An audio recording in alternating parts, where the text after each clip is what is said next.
solutions concrètes. puts forward concrete Le plan pour que cesse la guerre en Ukraine existe. Le plan pour faire la paix au Proche-Orient existe. Le plan pour remettre sous contrôle le programme nucléaire iranien existe. Le plan pour retrouver la pleine souveraineté du Liban existe. Chaque fois, nous voulons être le partenaire de tous ceux qui partagent cette exigence d'agir efficacement. Pourtant, le risque existe aussi que nous nous lassions d'agir et détournions le regard de trop de détresse. La tragédie humanitaire en cours au Soudan est sans doute la plus grave de toutes aujourd'hui. Il nous appartient collectivement de nous mobiliser, comme nous l'avons fait à Paris en 2024. Coordonnons nos efforts pour agir ensemble, pour que les belligérants acceptent la négociation et remettent le pouvoir aux civils. De la même manière, dans la région des Grands Lacs, la souveraineté et l'intégrité territoriale de la République démocratique du Congo doivent être respectées. Il faut rendre l'espoir à la population des Kivu et aux centaines de milliers de personnes qui ont été déplacées. Et c'est aussi pour And cela it is also for that reason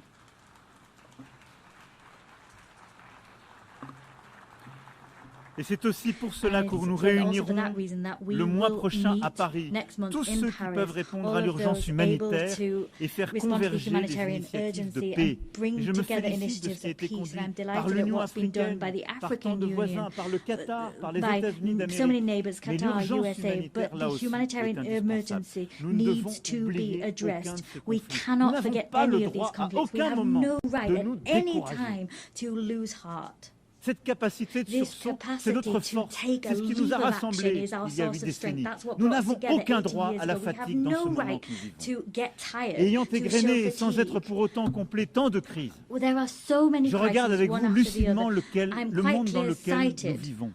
Nous voyons partout les risques de prolifération revenir et les nouvelles menaces sans cadre collectif réémerger. L'urgence est aussi à rebâtir un cadre crédible, vérifiable pour lutter contre toute prolifération nucléaire, de reconstruire un cadre crédible pour recontenir les menaces et les proliférations balistiques. Je n'oublie pas les menaces chimiques, bactériologiques, et je n'oublie pas les risques nouveaux, ceux qui impliquent l'intelligence artificielle, le quantique, le cyber, ou le spatial. Autant de menaces sur lesquelles nos cadres existants communs ont été affaiblis ces dernières années. Parfois parce que certains les ont rendus caduques, d'autres fois parce que les règles de vérification n'ont pas été dûment observées, aussi parce que l'accélération technologique fait que celle-ci, ses capacités d'innovation vont plus vite que nos cadres existants. Sur tous ces points, nous n'avons pas le droit de céder. Notre responsabilité est d'avancer, de bâtir ce cadre de paix indispensable. C'est la même exigence d'efficacité, ce même multilatéralisme efficace qu'il nous faut avoir sur les grands défis globaux qui sont les nôtres. Je sais l'attention que le secrétaire général y accorde et je veux le remercier de l'ambition qu'il affiche pour notre organisation au travers de l'initiative ONU 80. Et je partage cette préoccupation. Oui, il nous faut dans ce moment de désordre que j'évoquais pour les grandes questions de paix et de guerre, ne pas oublier que nous avons tant de défis globaux qui supposent le même esprit de coopération. Regardons en face nos grands déséquilibres mondiaux. Qui touchent toutes les économies, certes les plus riches, au nom de l'une d'entre elles. Mais encore plus, les pays à revenus intermédiaires, les pays développement et évidemment si nous n'arrivons pas à avoir une conversation internationale organisée sur les grands déséquilibres de la planète, si nous y répondons de manière dispersée et non coopérative, nous les aggravons. Aujourd'hui, notre défi, c'est de voir comment aider la Chine à développer la demande intérieure dont elle a tant besoin. Comment essayer de faire que les capacités de production remarquables qu'elle a su développer ces dernières années, ces capacités technologiques, font l'objet parfois de transferts de technologies, mais aussi s'accompagnent d'un développement harmonieux de Comment faire face aujourd'hui aux déséquilibres commerciaux américains de manière coopérative et pas par des tarifs qui viendront fracturer notre commerce international? Et comment faire que nous ayons une Europe qui arrive à répondre aux besoins d'investissement collectif And we need to shoulder that responsibility. These challenges mean that we need to cooperate. Mais que nous n'opposions pas aussi le G7 avec les BRICS, but we can't pit the G7 against the BRICS, and that's the very rationale behind our agenda for the French G7 of 2026. Of course, we'll work with the Canadian presidency of G7 and the coming presidents of G20. We need to return to that spirit of cooperation that is vital, because that's what will allow us also to have a common agenda to finance our global challenges. Let's take a look at things today. Everywhere we're reducing, eroding our common ambitions to finance major global challenges. Baisse des financements collectifs pour la santé. Baisse des collective financements financing for collectifs healthcare is pour la plummeting, sécurité as is alimentaire. financing for Baisse food des financements security, as is collectifs pour financing l'éducation. for education.